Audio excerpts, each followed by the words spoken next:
Sobre la tela de una araña fue el primer libro que publicó Ricardo Silva Romero en 1999 con la editorial Arango Editores. Para cuando Ricardo publicó esta serie de relatos cortos, ya había escrito un sinfín de sonetos, cuentos, una obra de teatro y estaba escribiendo Walkman, su primera novela. En Sobre la tela de una araña, los lectores viajamos de un lado a otro, en lo que Ricardo mismo define como una tela de situaciones ridículas que se entretejen a partir del discurso del profesor Odrik Rabi, decano de la Facultad de Ciencias Ocultas de la Universidad de la Ciudad, en el que éste anuncia su decisión de suicidarse. Los cuentos, que bien podrían leerse en el orden que se quiera, son un conjunto de confesiones de personajes que se entrecruzan y tejen sus propias habitaciones de Van Gogh, es decir, sus propias esquinas del mundo, que finalmente es una telaraña. Se me vienen varias imágenes a la cabeza cuando pienso en la época en que Ricardo escribió Sobre la tela de una araña. Me parece verlo sentado frente a su computador, jugando carta blanca, o dándole forma al sinfín de ideas que se le ocurren. Me parece verlo mirando por la ventana desde la sala del 6º piso de su apartamento. Me parece verlo componiendo música con su pianito. Me parece verlo dibujando caricaturas que parecen pequeñas obras de arte.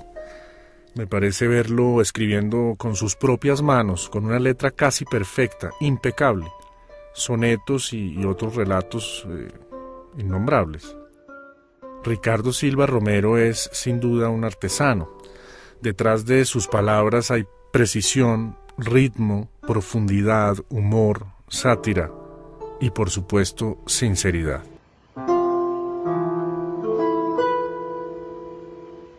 Bueno, soy un testigo afortunado de la obra literaria de Ricardo Silva porque he visto cómo crece esa obra desde la amistad que siempre he sostenido con él.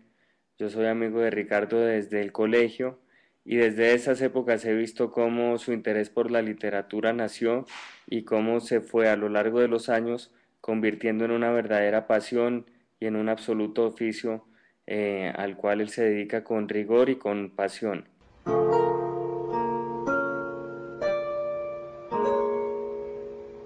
El primer libro que recuerdo de Ricardo, el primer libro que él editó, era un libro de cuentos que se llamaba Sobre la tela de una araña. De ese libro recuerdo que lo que más me impresionó, lo que más me gustó, era el sentido del humor con que Ricardo rociaba todas las narraciones. Eso lo protegía de la solemnidad, lo protegía de esa cosa pretenciosa que puede encontrarse en los primeros libros de algún escritor, y era que Ricardo hacía literatura pero no pensaba en estar haciéndola, es decir, no escribía literatura con L mayúscula, sino una literatura vital en la cual también cabía el sentido del humor, como se veía muy bien en un cuento que se llamaba Ataque de risa, que conseguía que uno en la medida en que lo leyera fuera adquiriéndolo, el cuento mismo despertaba cierta sensación de ataque de risa mientras uno lo leía. Sobre la tela de una araña es el primer libro de cuentos que publicó Ricardo. Es casi uno de sus primeros libros, porque antes de eso, si no estoy mal, había publicado un poema largo que se había ganado un premio y este libro lo publicó el Instituto de Cultura y Turismo de Bogotá. ¿Cómo se publicó Sobre la tela de una araña? ¿Cómo tuve yo que ver en ese proceso? Pues yo tuve el privilegio de tener algo que ver en ese proceso, porque yo en ese momento estaba trabajando para una editorial que ya desapareció, Arango Editores, y ellos me habían encargado iniciar una colección de jóvenes colombianos que estuvieran escribiendo, que estuvieran apenas comenzando a escribirla. Yo había leído muchos manuscritos, me habían llegado muchas cosas y me llegó el manuscrito de Ricardo. Realmente era muy superior a todo lo que yo había leído hasta ese momento. Era un libro muy bien escrito, un humor impecable, unos cuentos que estaban bien armados, bien construidos. Era muy distinto a todo lo que yo había leído hasta ese momento. Yo les propuse entonces en la editorial que contactáramos a Ricardo, que yo creía que el manuscrito valía mucho la pena, y en efecto fue así. conocí a Ricardo, yo había quedado con mucha curiosidad de conocerlo después de leer el libro. Y nada, con Arango Editores publicaron ese libro de cuentos. Arango Editores publicó una serie de libros en esa misma colección, después de ese, muy pocos. Esa editorial además desapareció y bueno, es una tristeza que haya desaparecido. Eso hizo que el libro también se perdiera, lo cual pues me pone muy contenta saber que ahora va a volver a salir, se va a volver a editar, va a estar disponible nuevamente porque es un libro que realmente vale mucho la pena. Eso fue todo lo que yo tuve que ver con la publicación. De ahí en adelante yo justamente en ese momento me iba de viaje por fuera del país, entonces yo de ninguna manera participé en el proceso editorial. Luego Ricardo me mandó el libro por correo. Yo estaba por fuera, cuando lo recibí recuerdo que estaba muy emocionada, lo volví a leer completo ese mismo día, no pude parar de leerlo hasta que lo terminé. Me fui a un parque que a mí me gustaba mucho en la ciudad en la que yo estaba a leerlo y me acuerdo que la gente me miraba como si yo estuviera loca porque yo no paraba de reírme mientras leía, porque es un libro realmente muy divertido. El enigma del libro sobre la tela de una araña, del joven escritor colombiano Ricardo Silva Romero, consiste en que, además de ser un tejido, como la tela de una araña, cuyos hilos pudieran ser los 13 cuentos que lo componen y que constituyen textos diferentes, discursos, cartas, relatos, citas, entre otros, tiene al parecer la misma composición de Abbey Road, el famoso disco de los Beatles.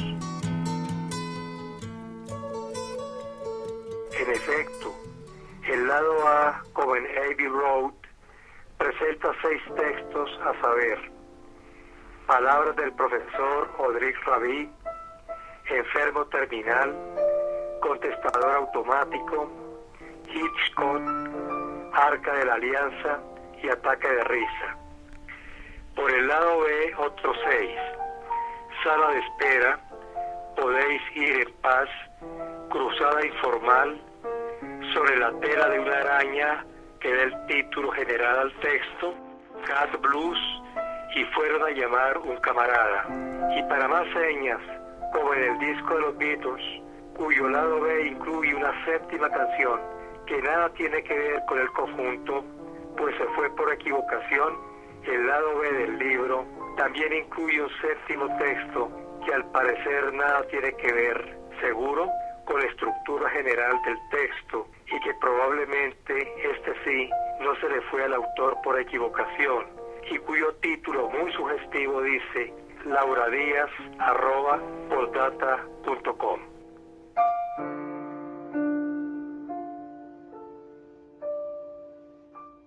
Lo que pasa con Sobre la tela de una araña es que era el intento de hacer una especie de novela que fuera la suma de varios cuentos.